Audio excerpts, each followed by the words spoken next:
చంద్రబాబు నాయుడు గారు, పవన్ కళ్యాణ్ గారు చంద్రబాబు నాయుడు గారి ఇంట్లో ఒక పత్రికా విలేకరుల సమావేశాన్ని ఏర్పాటు చేసి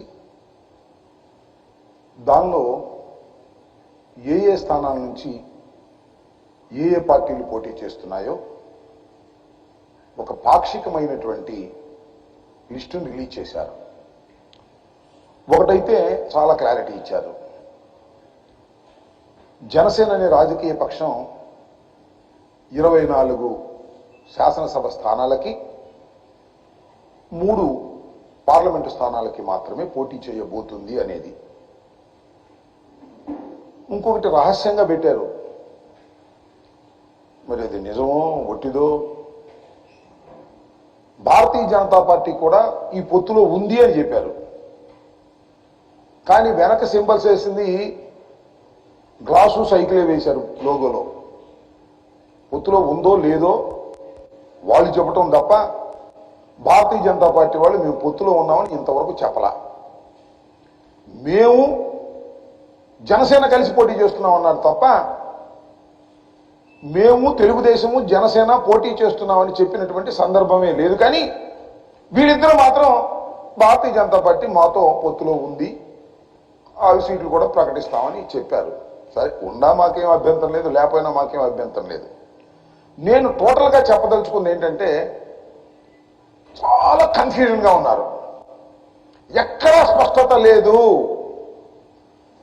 పొత్తులో మాత్రం స్పష్టత ఉంది. ఇవాళే కాదు, నారా చంద్రబాబు నాయుడు గారిని స్కిల్ స్కామ్లో 52 రోజులు జైల్లో పెట్టిన రోజునే పవన్ కళ్యాణ్ గారు ఎగేసుకుంటూ వెళ్ళి రాజమండ్రి సెంట్రల్ జైల్లో ఆయన పలకరించి బయటకు వచ్చి మేము పొత్తుతో వెళ్తున్నామని చెప్పాడు. అప్పుడు సీట్లు కూడా లేదు, ఏమీ లేదు.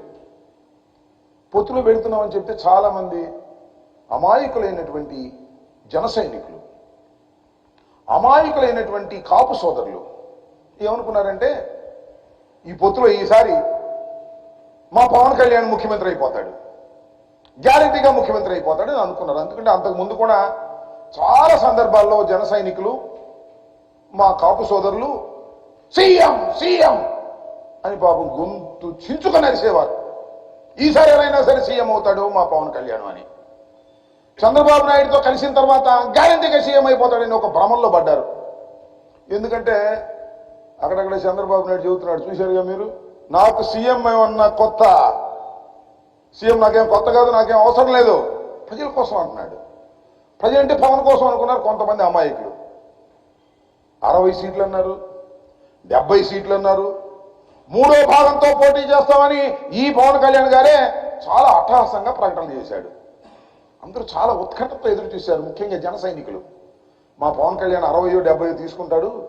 2 సార్లు చంద్రబాబు నాయుడు గారు ఇంటికి వెళ్ళాడు, ఇంటికి వెళ్ళి చర్చించాడు, ఒక్కడే సింగిల్గా కూడా కాలేజీకి వెళ్ళి చర్చించాడు, గ్యారంటీగా 70 పట్టుకొస్తాడు అన్నారు. ఎన్ని పట్టుకొచ్చాడు? 24 అసెంబ్లీ సీట్లు, 3 పార్లమెంటు సీట్లు. ఇది కాక నాకు చాలా చిత్రం వేస్తుంది పవన్ కళ్యాణ్ గారు. ఆయన ఏ రాజకీయ నాయకుడు నాకు తెలియదు, ఏమి లెక్కలో నాకు తెలియదు.